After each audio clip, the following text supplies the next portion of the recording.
माँ, माँ मनीष को भेड़िया खा गया। जब हम लकड़ियाँ काट रहे थे तभी एक भेड़िया आया और मनीष को उठा कर ले गया। माँ, हम कुछ नहीं कर पाए, हम कुछ नहीं कर पाए माँ। ये तू क्या कह रहा है रमेश?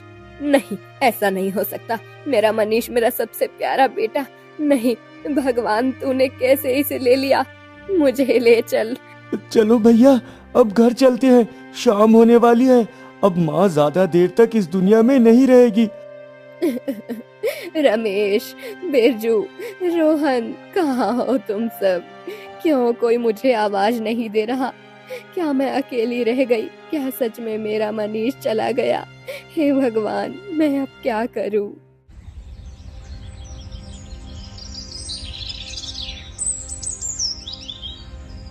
आजमगढ़ राज्य में एक बुढ़ी औरत शकुंतला अपने 4 बेटों के साथ रहती थी। बड़ा बेटा रमेश था, सबसे छोटा मनीष और 2 बीच वाले थे बिरजू और रोहन। फिर एक दिन, अरे ओ रमेश बेटा, कब तक सोया रहेगा? उठ जा, काम पर जा। दिन चढ़ाया है, इतना सोएगा तो क्या होगा? देख समय निकल रहा है, जा मेहनत मजदूरी कर और तभी तो एक वक्त की रोटी मिलती है। माँ, तू भी बस कर, हर रोज काम काम काम। अब तो हम चारों को एक दिन आराम करने दो। सब दिन तू ही काम करवाती है, थक जाते हैं हम। हाँ। अरे पगले, अगर मेहनत नहीं करेगा तो खाएगा क्या? और खाने के लिए हिम्मत चाहिए, और हिम्मत के लिए मेहनत। तू समझ नहीं रहा? माँ, मैं नहीं जाऊंगा। वो जमींदार बहुत बड़ी बड़ी बोरियां उठवाता है मुझसे। मुझसे नहीं होता अब माँ। तू भी अब बहाने बनाने लगा बेटा। देख बेटा, अगर अभी से ही कमजोर बन गया तो पूरी जिंदगी रोएगा। मेहनत करेगा तभी हट्टा कट्टा बनेगा और सम्मान से जिएगा। अच्छा सुन, आज जमींदार के यहाँ काम पर नहीं जाएगा तो जाकर जंगल से लकड़ियाँ ही ले आ। जलावन के लिए लकड़ियाँ खत्म हो गई हैं। बस यही बचा था माँ। और भी कोई काम है तो वो भी बता दो। हम चारों आज भी तेरे सारे काम कर देंगे। हाँ।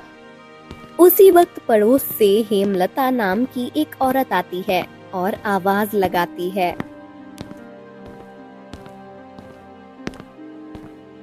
अरे ओ शकुंतला बहन, क्या कर रही है?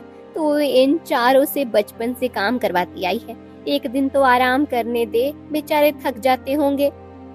हेमलता, तू नहीं जानती इनको। अरे अभी से अगर आलसी बन गए तो जिंदगी भर मुसीबत में रहेंगे। मुझे नहीं चाहिए कि ये निकम्मे बने और भूखे मरे। अरे बहन, सुना है तू पहले से ही बहुत सारा खजाना जमा करके रखी है, फिर काहे इतना जुल्म कर रही है इन बच्चों पर? ओ चुप कर हेमलता, क्या बक रही है तू? मेरे घर के बारे में क्या जानती है? हाँ, इतना खजाना रख रखा है, मतलब कुछ तो बात है, तभी तो हम सबसे इतना मेहनत करवाती है। हाँ। अब तुम चारों को क्या सांप सूंघ गया है? चलो जाओ, जंगल से लकड़ियां ले आओ, और तभी शाम का खाना बनेगा, वरना भूखे ही सोने पड़ेगा तुम चारों को। ठीक है माँ, जा रहे हैं हम लोग। हाँ। फिर चारों भाई जंगल की तरफ निकल पड़ते हैं।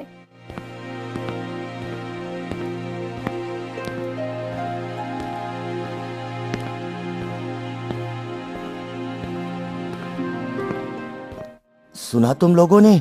काकी क्या कह रही थी? खजाना छुपा कर रखी है माँ, और हम सबसे बस काम करवा रही है। हाँ। हाँ भैया, तभी तो माँ इतनी डांटती रहती है। लगता है पिताजी के जाने के बाद जो कुछ भी मिला वो माँ ने अकेले रख लिया है। हाँ। और हमसे बस मजदूरी करवाती है। उस खजाने पर हक हमारा भी तो बनता है ना?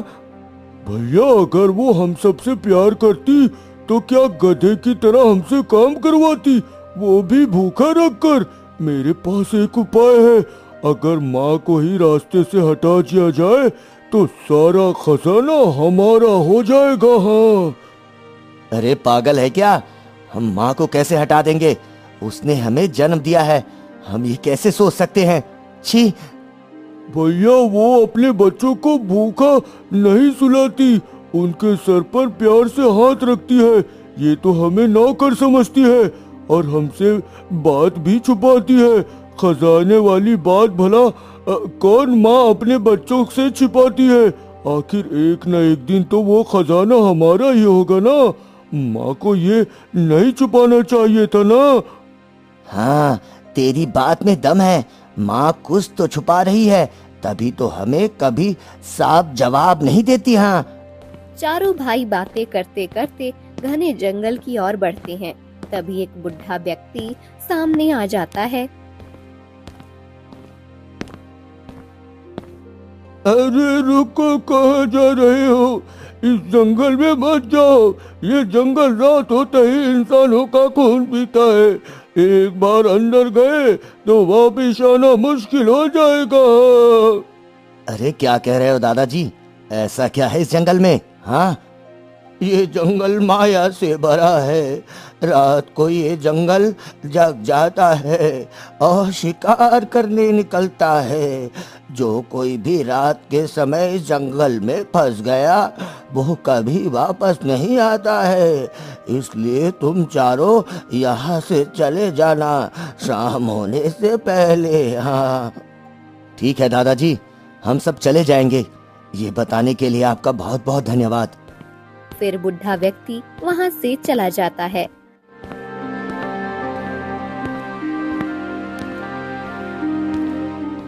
भाइयों, मैं सोच रहा था तुम तीनों यहीं रुको। मैं माँ को यहीं लाकर छोड़ दूंगा और रात होते ही अगर ये जंगल सच में उसे निगल जाए तो रास्ता खुद ब खुद साफ हो जाएगा। हाँ हाँ भैया, एकदम मौके पर चौका लग गया। दादाजी ने भी क्या उपाय दिया है। अब खुलेंगे हम सबका भाग्य। हाँ। रमेश तेजी से घर की ओर भागता है।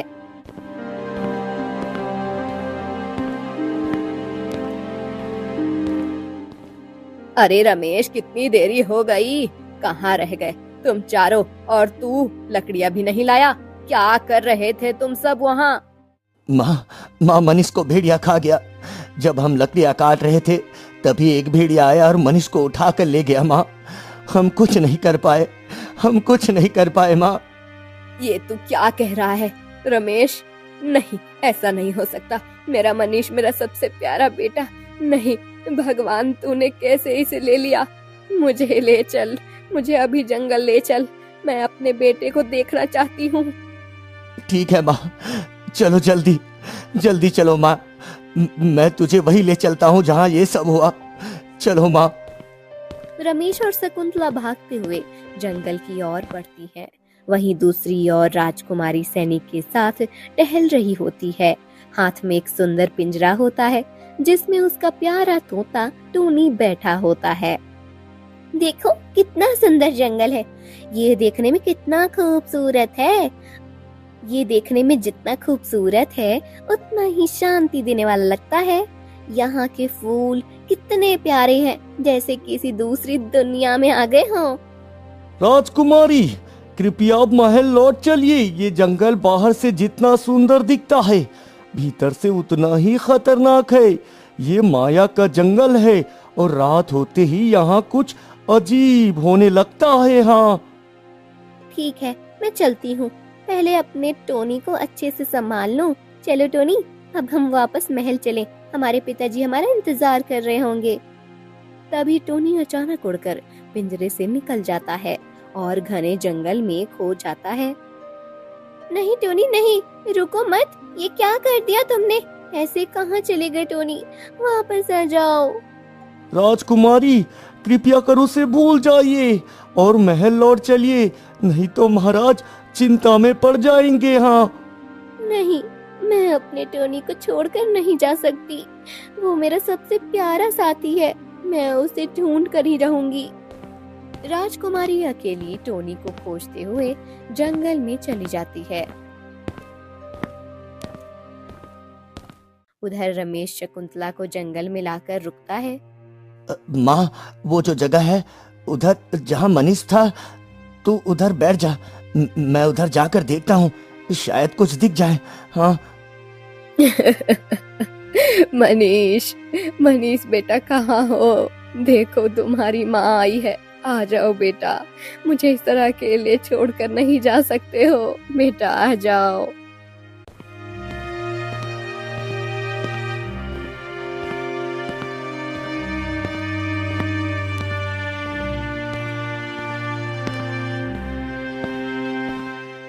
वो ढूंढते ढूंढते घने जंगल में चली जाती है।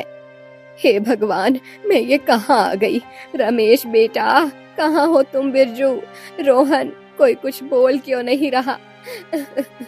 कहाँ हो तुम लोग? मेरे पास आओ। रमेश बेटा।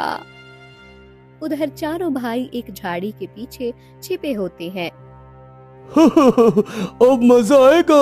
अब माँ को ढूंढते ढूंढते रात हो जाएगी और इस जंगल में तो फिर कुछ भी हो सकता है। हाँ।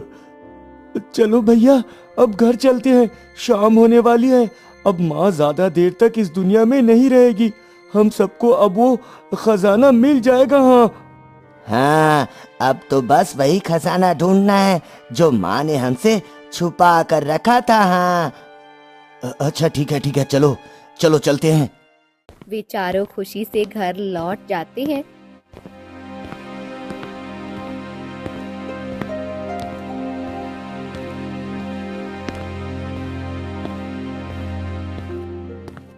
राजकुमारी जंगल में टोनी को खोज रही होती है।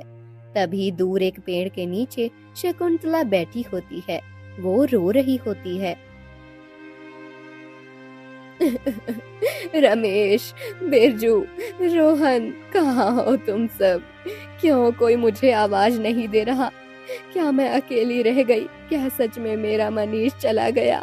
हे भगवान, मैं अब क्या करूं? फिर राजकुमारी धीरे से पास आती है। माँ जी, आप यहाँ इतनी रात में अकेली इस घने जंगल में क्या कर रही हैं? सूरज डूबने वाला है। ये जंगल रात को बहुत डरावना हो जाता है। बेटी, तू कौन है? तू यहाँ क्या कर रही है? मैं इस राज्य की राजकुमारी हूँ। मेरा तोता इस जंगल में उड़ गया था। मैं उसे ही खोज रही थी। और आप यहाँ क्यों बैठी हैं? मेरा बेटा मनीष, मेरे बेटे रमेश ने कहा था भेड़िया खा गया, पर अब कोई नजर नहीं आता। मुझे लगता है मैं खो गई हूँ। मैं घर कैसे जाऊंगी और अपने बेटे से कैसे मिलूंगी? माँ जी, यहाँ कोई भेड़िया नहीं है। ये जंगल माया से भरा है और जो इसमें रात के समय होता है वो बहुत खतरनाक होता है। आपके बेटे ने झूठ कहा है और आपको धोखा दिया है। आप जल्दी से मेरे साथ महल चलिए, नहीं तो ये जंगल आपको भी निगल जाएगा। मैंने कुछ देर पहले ही खुद अपनी आंखों से इस जंगलों से 4 लड़कों को बाहर निकलते देखा है। नहीं नहीं, ऐसा नहीं कर सकता है मेरा बेटा। वो सब मुझे बहुत प्यार करते हैं। इसका फैसला कल महल में होगा। आप चलिए मेरे साथ। अगर तू सच कह रही है बेटी, तो मेरे बेटे सच में मुझसे धोखा कर गए। राजकुमारी शकुंतला को सहारा देती है और महल की ओर ले जाती है।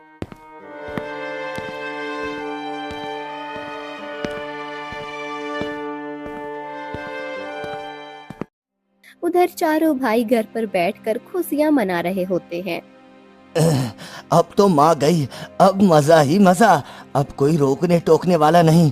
बस अब खजाना ढूंढना है और मजे करना है। हाँ हाँ, अब माँ ने जो भी छुपाया होगा वो हमारा है। हाँ ओ, अब तो हम इस गांव के सबसे अमीर आदमी बनेंगे। हाँ। अब तो असली खेल शुरू होगा। चलो चलो, अब बस सो जाओ। सुबह जल्दी उठेंगे तभी तो खजाना ढूंढ पाएंगे। फिर चारों भाई सो जाते हैं और जैसे ही सुबह होता है,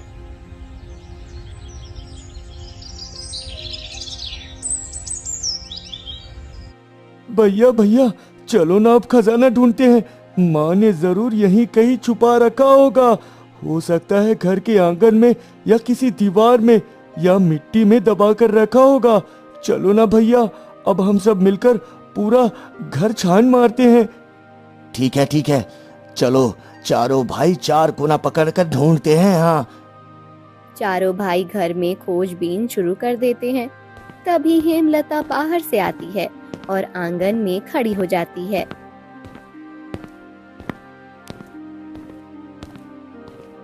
अरे बेजू, रमेश, रोहन, मनीष, तुम चारों की माँ नजर नहीं आ रही है। कहाँ गई शकुंतला? पता नहीं काकी, हम चारों तो कल शाम को जंगल से लौटे, तब देखा माँ घर पर नहीं थी। शायद कहीं गई हो। हम चारों भी परेशान हैं, उन्हें ही ढूंढ रहे हैं काकी। शकुंतला तो कभी भी बिना बताए कहीं नहीं जाती थी। जरूर कुछ अनहोनी हुई है, वरना वो तो एक पल के लिए भी तुम चारों को छोड़ती नहीं थी। अरे काकी, आप इतना परेशान क्यों हो रही है? वो कह रही थी बुआ के पास जाना है, तो शायद बुआ के पास गई होगी। हाँ।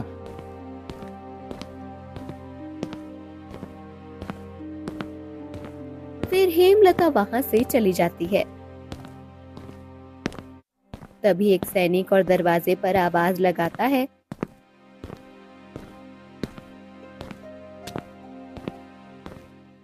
तुम रमेश हो, बिरजू हो, मनीष और रोहन हो। महाराज ने तुम चारों भाइयों को आज ही महल बुलाया है। हाँ। हाँ ठीक है सैनिक जी, हम आएंगे।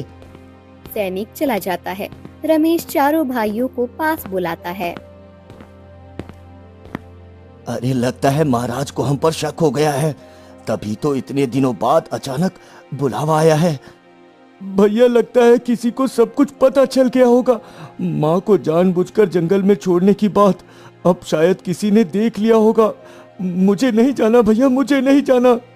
अरे चुप कर, अगर इस तरह घबराएगा तो सबको पता चल जाएगा। चुपचाप चलो और किसी से कुछ मत कहना। डरना वरना मत, हमारा खेल खत्म हो जाएगा वरना। भैया, क्या माँ सच में मर गई होगी? अरे ये कैसा बचकाना सवाल है, तुम्हें पता नहीं था क्या? अब चलो महल चलो।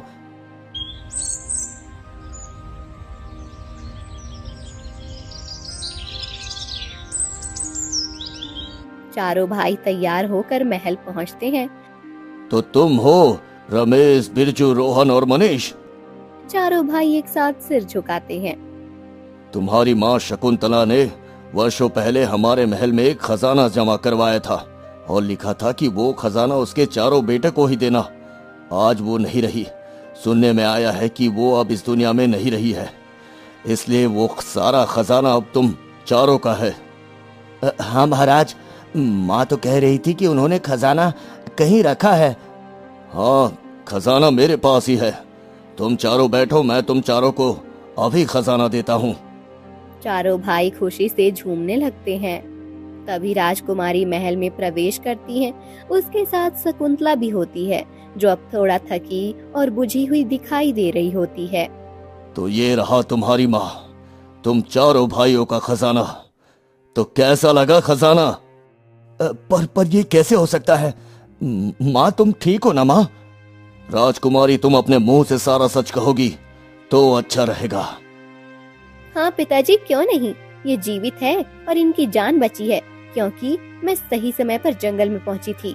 मैं अपने प्यारे तोते टोनी को ढूंढने गई थी। तभी मैंने देखा कि ये चारों भाई मिलकर अपनी माँ को अकेले जंगल में छोड़ गए थे और ये भी जानते थे कि वो जंगल मायावी है और वहाँ जाने वाला वापस नहीं आता। तुमने अपनी माँ को उस जंगल में मरने के लिए क्यों छोड़ा? अब इस पर उत्तर देना चाहोगे? महाराज, हमारी माँ बचपन से हम चारों को मजदूरी करवाती थी, हमें अच्छा खाना नहीं देती थी, हमसे दिन भर काम करवाती थी और वो सारा धन छुपा कर रखती थी। हमें कभी नहीं बताया कि उसके पास खजाना है। हाँ महाराज, कहने को तो हम उसके सगे बेटे हैं, पर उन्होंने हम सबके साथ सौतेले की तरह उससे भी बढ़कर व्यवहार किया। महाराज, क्या ये सच है शकुंतला? क्या तुमने अपने बेटों को ये सब छुपाया? क्या तुम्हें उनकी हालत देखकर कभी तरस नहीं आया? महाराज, मैं जानती हूँ मैंने अपने बेटों से सख्ती की, मगर मेरी मजबूरी थी। मैं चाहती थी कि ये मजबूत बने, मेहनती बने। अगर मैं खजाना दे देती तो ये कभी काम नहीं करते, ऐश करते और कमजोर बन जाते। मैंने सोचा था जब ये काबिल बन जाएंगे तभी दूंगी, मगर मैं माँ हूँ। मैंने ये नहीं सोचा था कि मेरी ही कोख से जन्मे बेटे मुझे मौत के मुंह में धकेल देंगे। महाराज, ऐसे निर्दयी बेटों को फांसी दे देनी चाहिए। इन्होंने अपनी माँ की हत्या का साजिश रचा। अगर इन्हें अपने सजा नहीं दिया तो आगे चलकर कोई और बेटा अपने माँ के साथ ऐसा करने की सोचेगा महाराज। हाँ महाराज, ये बहुत ही अन्याय किया है इन्होंने एक बूढ़ी औरत के साथ। इन्हें तो सजा मिलनी ही चाहिए।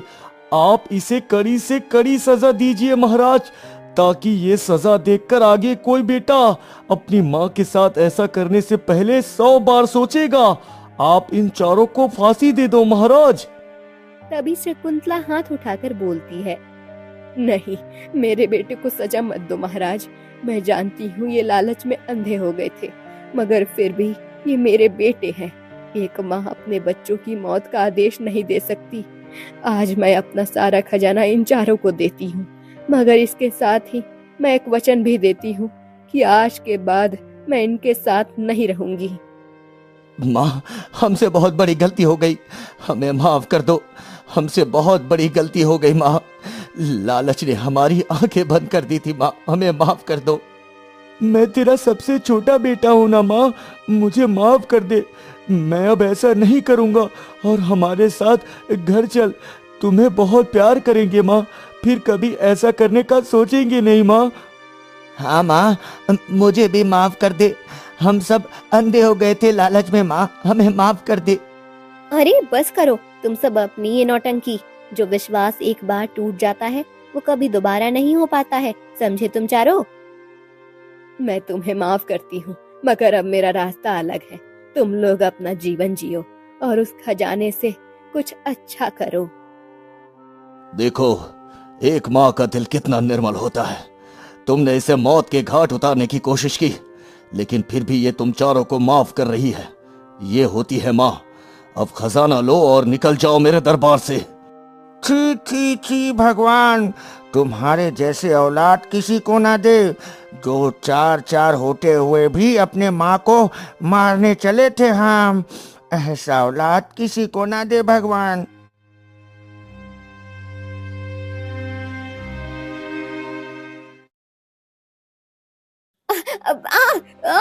मेरा पैर फिसल रहा है, मुझे बचाओ, कोई मेरी मदद करो। मैं महारानी को कैसे बचाऊं? क्या करूं? क्या करूं? कोई है? कोई है? रानी जैसे ही गुफा से बाहर निकलती है वो एक भिखारी बन जाती है। नहीं, ये नहीं हो सकता। मैं भिखारी के रूप में कैसे आ गई? मुझे राजमहल जाकर अपना हुलिया बदलना चाहिए।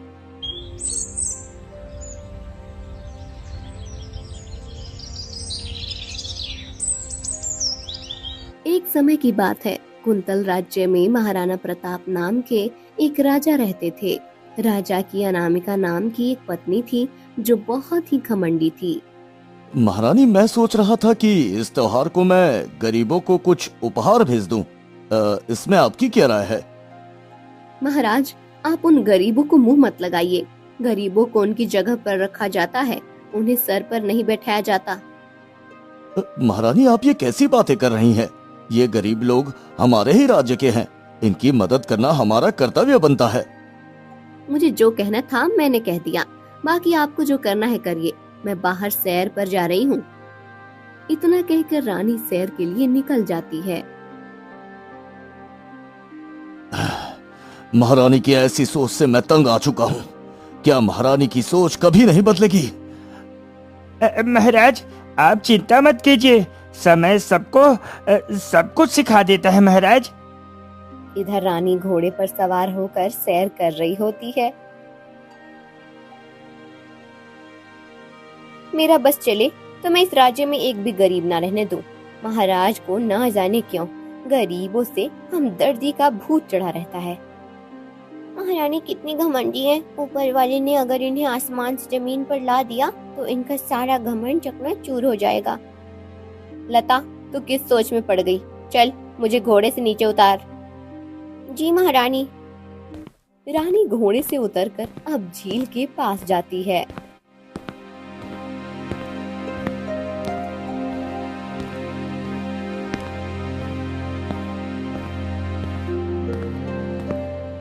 अरे वाह, कितना सुंदर नजारा है। पानी मोतियों की तरह पहाड़ के बीच से निकल रहा है। मैं इस पानी को स्पर्श करना चाहती हूँ। रानी अब पानी को छूने के लिए कदम आगे बढ़ाती है। महारानी आगे मत जाइए, आगे खतरा है। चुप कर, अब तू मुझे सिखाएगी मुझे क्या करना है क्या नहीं। रानी दासी की एक नहीं सुनती और आगे बढ़ जाती है। कितना ठंडा और साफ पानी है, इतना ठंडा पानी तो मैंने आज तक नहीं देखा। कितना मजा आ रहा है। अभी रानी पानी को छू ही रही थी कि तभी उनका पैर फिसल जाता है। मेरा पैर फिसल रहा है, मुझे बचाओ, कोई मेरी मदद करो। मैं महारानी को कैसे बचाऊं? क्या करूं? क्या करूं? कोई है? कोई है? लता की आवाज सुनकर एक मछुआरा वहां आता है।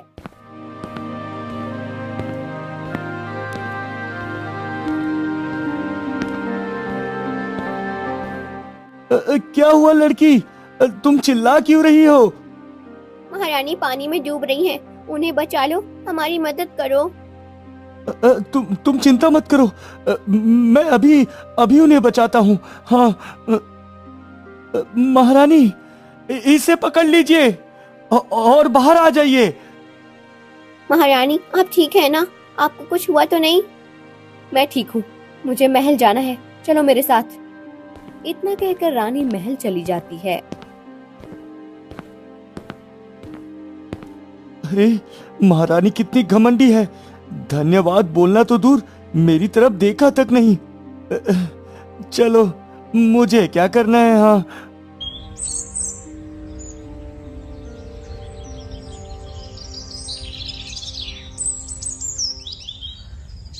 अगली सुबह रानी फिर से बाहर सैर पर जाती है। आज मेरा दिल कर रहा है कि मैं जंगल की सैर करूं। चलो दासी, हम आज जंगल चलते हैं। महारानी जंगल जाना ठीक नहीं होगा, वहाँ बहुत खतरा है। मैं एक रानी हूँ, रानी, मुझे किसी का डर नहीं है। अब रानी दासी के साथ जंगल जाती है। दासी लता गिरकर काफी घायल हो जाती है। महारानी, लगता है मेरा पैर टूट गया है, मुझे बहुत दर्द हो रही है। महारानी कुछ कीजिए, मुझे बहुत दर्द हो रही है। चल ज्यादा नाटक मत कर, तुम गरीबों का नाटक करना खूब आता है। तुझे क्या लगता है तू नाटक करके मुझसे पैसे निकलवा लेगी? बिल्कुल भी नहीं। इतना कहकर रानी वहां से महल चली जाती है। महारानी कितनी निर्दयी है, मुझे सहारा देने की बजाय मुझे छोड़कर चली गई। मुझे बहुत दर्द हो रहा है। अभी दासी लता दर्द से चिल्ला ही रही थी कि तभी उसकी आवाज सुनकर वहां चंदन नाम का एक लकड़हारा आता है। तुम कौन हो और तुम्हें ये चोट कैसी आई? मेरा नाम लता है, मैं एक दासी हूँ। मैं पेड़ से गिर गई और मुझे चोट लग गई है। मुझे बहुत दर्द हो रहा है। अच्छा तुम चिंता मत करो, मैं तुम्हें वैद्य जी के पास लेकर चलता हूँ। चंदन अब लता को वैद्य जी के पास ले जाता है। लता, वैद्य जी ने तुम्हारी मलहम पट्टी कर दी है, अब तुम कुछ दिनों में ठीक हो जाओगी। हाँ, तुम्हारा बहुत बहुत धन्यवाद, तुम एक महान इंसान हो। तुमने मेरी मदद की और जिसे करनी चाहिए वो मुझे छोड़कर चली गई। तुम किसकी बात कर रही हो? दासी लता अब सारी बात चंदन को बताती है। क्या? एक रानी होकर इतना घमंड? रानी में क्या इंसानियत नहीं है? इतनी घमंडी रानी मैंने आज तक नहीं देखी। मेरी मानो तो अब तुम वहां काम करना जाना ही बंद कर दो। जहां तुम्हारी जिंदगी का मोल नहीं, वहां काम करके क्या फायदा तुम्हें? अब कुछ दिन ऐसे ही गुजरते हैं।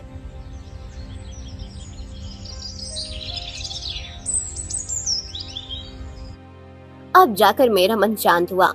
तभी पेड़ पर बैठा हुआ एक बंदर कंकोड़ी फेंकता है। ए बंदर, तू जानता नहीं कि तूने किस पर कंकोड़ी फेंकी है?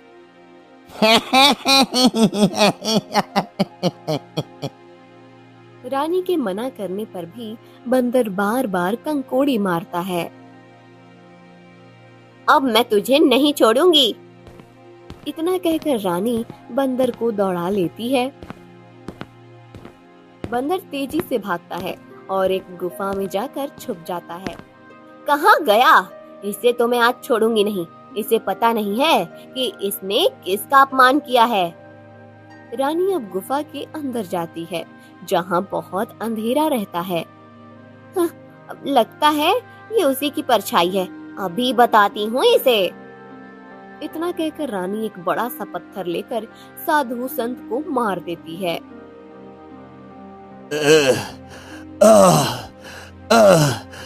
किसने मुझे ये पत्थर मारा? मैं तुझे श्राप देता हूँ कि तू एक भिखारी का जीवन व्यतीत करेगी।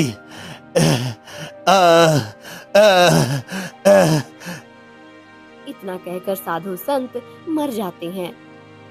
अरे ये क्या? मैंने एक साधु को मार दिया। ये मुझसे क्या हो गया? अब क्या होगा? मुझे यहाँ से जाना चाहिए। रानी जैसे ही गुफा से बाहर निकलती है वो एक भिखारी बन जाती है। नहीं, ये नहीं हो सकता। मैं भिखारी के रूप में कैसे आ गई? मुझे राजमहल जाकर अपना हुलिया बदलना चाहिए। रानी अब जल्दी जल्दी राजमहल आती है।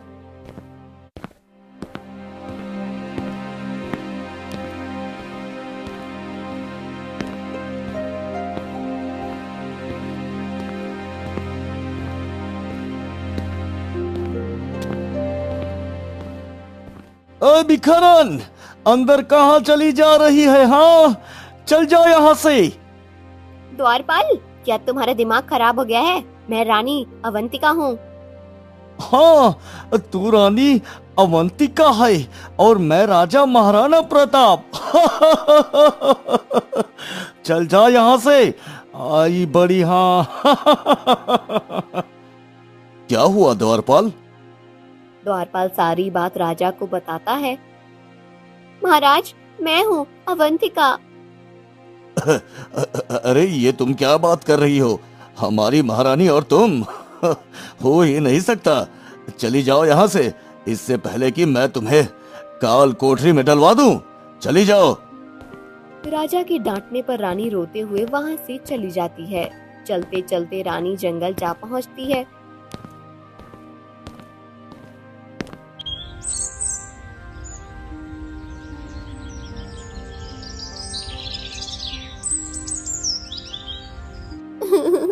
मैंने कभी सोचा भी नहीं था कि मैं एक भिखारन बनकर रह जाऊंगी। मुझे तो मेरे पति भी नहीं पहचान रहे हैं। अब मैं क्या करूं? रोने की आवाज सुनकर चंदन वहां आता है।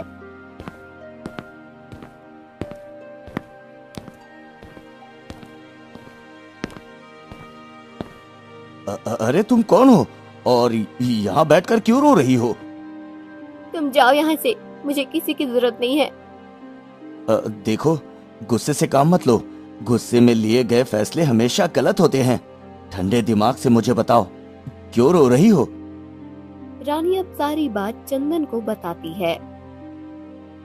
अच्छा, तो आप वही रानी हैं जिसने दासी लता को दर्द में तड़पता छोड़ दिया था।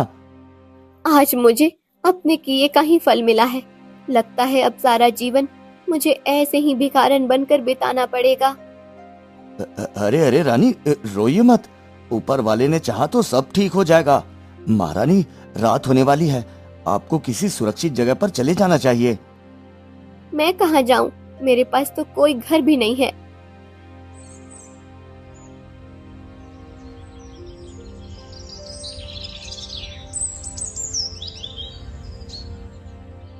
चंदन महारानी को दासी लता के पास ले जाता है। ये औरत कौन है? अरे ये महारानी अवंतिका है। क्या ये और महारानी अवंतिका? चंदन अब सारी बात दासी लता को बताता है। ये तो बहुत बुरा हुआ। महारानी, आप चिंता मत कीजिए, आप मेरे साथ मेरे घर में रह सकती हैं। तुम्हारा बहुत बहुत धन्यवाद। मैंने तुम्हारे साथ कितना बुरा बर्ताव किया और तुम मुझे अपने घर में रख रही हो। तुम बहुत अच्छी हो, मुझे माफ कर दो। आप हमारी महारानी हैं और आपके लिए मैं ये सब कर पा रही हूँ, ये मेरा सौभाग्य है। अब चलिए आराम कीजिए। अब रानी को जीवन में इंसानियत का पाठ समझ आता है।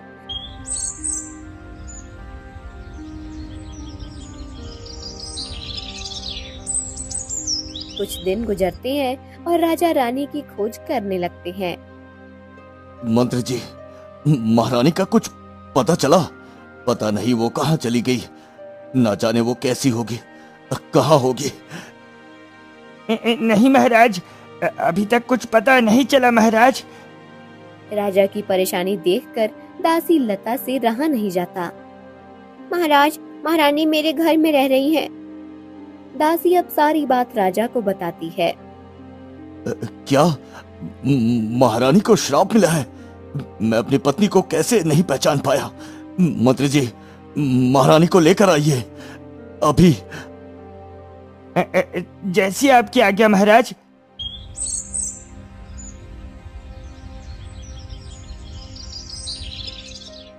अब मंत्री जी रानी को लेकर महल आते हैं। महारानी, मुझे माफ कर दीजिए, मैंने आपको पहचाना नहीं, मुझे माफ कर दीजिए। कोई बात नहीं महाराज, ये तो मेरे कर्मों का फल है।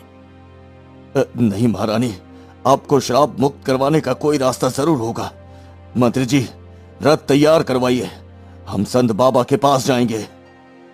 अब राजा रानी को लेकर पर्वत पर संत बाबा के पास जाते हैं। आइए महाराज, कहिए कैसे आना हुआ। राजा सारी बात बाबा को बताते हैं।